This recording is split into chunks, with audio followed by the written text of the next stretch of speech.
Among the latter, the life of Malcolm McCormick, better known as Mac Miller, shines brightly. In the 5 decades since hip-hop's inception, it has become all too common for young rappers to meet untimely deaths, reminiscent of tragic figures from Greek drama. Gun violence, drugs, and other hazards of the industry have claimed the lives of some of the genre's brightest talents. However, in that list, there is Mac, too. His life was cut short in September 2018 when he succumbed to a drug overdose. In this video, we delve into the life and legacy of Mac Miller, exploring his rise to fame, artistic evolution, and the unfortunate circumstances that led to his tragic end. Early years and ascent to fame. Mac Miller's journey to stardom was both exceptional and rapid. He burst onto the scene as a bashful white kid with an infectious grin, proudly representing his hometown, Pittsburgh.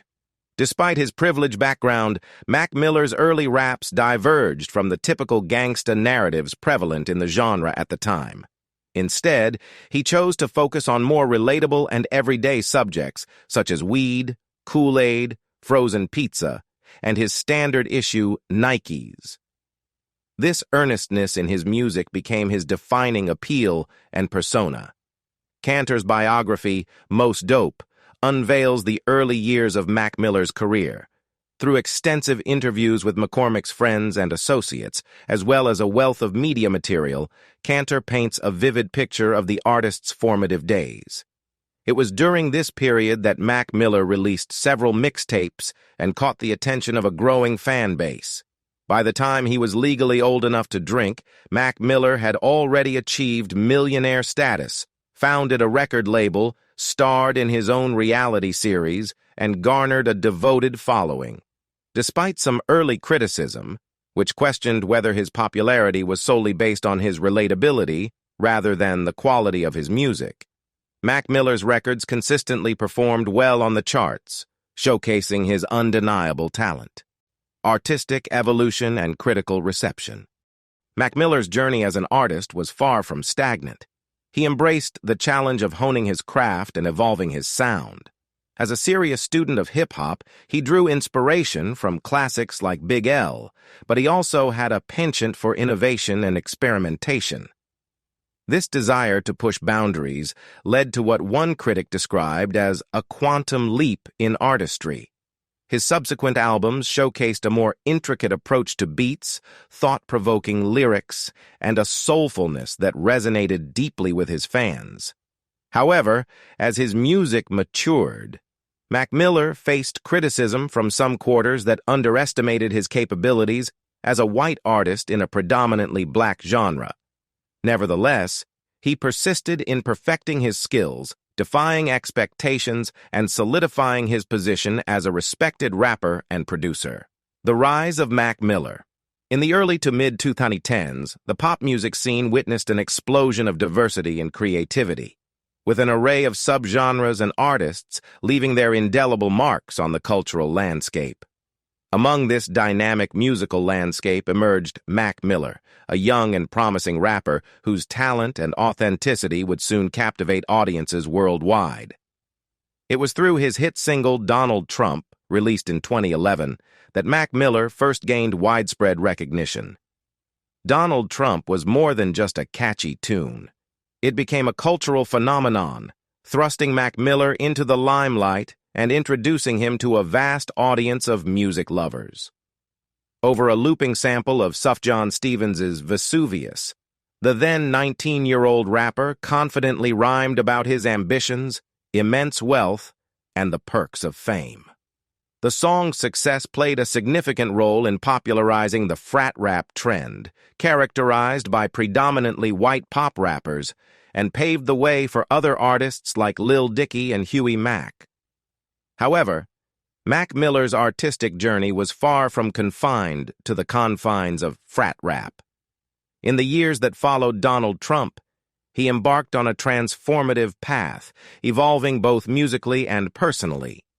This evolution would lead to the creation of what many consider his most powerful and introspective work to date, the mixtape, Faces, The Journey of Vulnerability and Self-Exploration.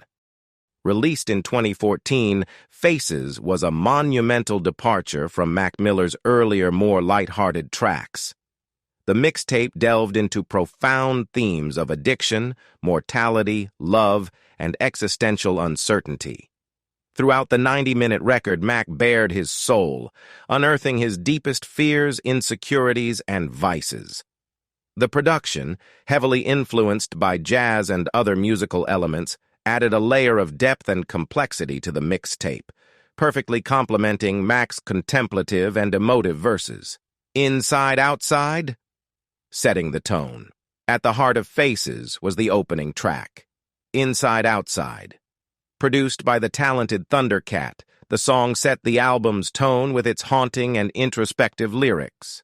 From the very first lines, I should have died already, or came in, I was high already, or everybody trippin' that my mind ain't steady, Mac Miller pulled listeners into a world of vulnerability and self-exploration, confronting demons and acknowledging mortality. The mixtape's tracks, filled with intricate wordplay and storytelling, painted a vivid picture of Mac's tumultuous journey through fame, addiction, and mental health struggles. He confronted the consequences of his drug-induced mistakes and faced the damage his lifestyle inflicted on those around him. Despite the seriousness of the subject matter, Mac didn't shy away from infusing his lyrics with humor and wit, giving listeners glimpses of his unfiltered and transparent nature. The beauty of raw and visceral expression. Throughout Faces, Mac Miller displayed an unwavering willingness to confront his demons and acknowledge his mortality. Lines like, "A drug habit like Philip Hoffman will probably put me in a coffin," showcased his candid self-awareness, leaving listeners with a profound sense of discomfort, mingled with awe at his emotional depth. A legacy of honesty and authenticity. The raw and visceral nature of Faces propelled Mac Miller into the league of contemporary hip-hop legends. The mixtape cemented his place as an artist with a unique voice and vision, capable of connecting with his audience on a deeply personal level. The unfiltered lines and emotional authenticity drew comparisons to literary greats like Charles Bukowski, whose transgressive poetry mirrored Mac's unapologetic self-expression. Struggles with substance abuse. Behind the facade of fame and fortune, Mac Miller faced a long-standing battle with substance abuse. In various interviews and through his music, he openly discussed his struggles with addiction to drugs and alcohol. The pressure to maintain his public image while coping with internal turmoil led him to seek solace in substances, using them as an escape from his reality.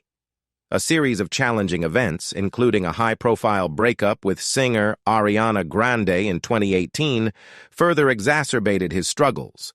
Instead of finding healthier coping mechanisms, Mac Miller turned to drugs as a means of self-medication, trapping himself in a dangerous cycle of addiction. The impact of fame and mental health. The life of a celebrity can be immensely demanding, with constant public scrutiny and expectations to maintain a certain image. Mac Miller's success came with its share of stress and anxiety, which affected his mental health profoundly. He grappled with feelings of inadequacy and the fear of disappointing his fans and loved ones. Despite his artistic accomplishments, the weight of fame often overshadowed his true self. Mental health issues, coupled with substance abuse, further complicated his emotional well-being. Mac Miller's overdose serves as a tragic reminder of the urgent need for addressing mental health problems in the music industry and society as a whole. Support and attempts at recovery. Throughout his life, Mac Miller made multiple attempts to seek help and achieve sobriety. Friends, family, and fans rallied around him, expressing concern and offering support. Despite various rehab stints and counseling, the struggle with addiction persisted, demonstrating the complexity of the recovery journey. Unfortunately, the pressures of fame, the allure of drugs, and the grip of addiction proved too overwhelming for Mac Miller to overcome entirely. The dark side of fame and death. Behind the dazzling facade of success lay a troubling struggle with drug addiction. What began as an innocent fondness for weed escalated into a dangerous affinity for lean and other drugs. Cantor's biography highlights this tragic flaw in Mac Miller's life, shedding light on the toll it took on his health and well-being. The circumstances surrounding Mac Miller's untimely death in 2018 are heart-wrenching. His passing occurred during a significant year for hip-hop, often described as a changing of the guard. It was a time when rising stars were eclipsing veterans, and almost every notable rapper released major projects. Tragically, Mac Miller died shortly after releasing what many consider his best album, Swimming. His loss of Mac Miller, along with other young talents like XXXTentacion, Nipsey Hussle, Juice WRLD, and Pop Smoke, reverberated through the world of hip-hop. These untimely deaths serve as a stark reminder of the precarious nature of fame and the challenges artists face in navigating the complexities of stardom. Mac Miller's legacy lives on through his music and the impact he had on his fans. His dedication to his craft and the evolution of his artistry serve as an inspiration to aspiring artists around the world. However, his tragic end also serves as a cautionary tale about the dark side of fame and the importance of addressing mental health and addiction issues within the music industry. The legacy lives on. Mac Miller's rise and fall was a journey of artistic evolution and tragic transparency. From Donald Trump to the powerful and somber Faces, he left an enduring legacy in the world of hip-hop. Through his unfiltered expression, Mac touched the hearts of many, connecting with his audience on a deeply personal level. Though he is no longer with us, his music continues to inspire and comfort, reminding us that even in darkness, there is hope.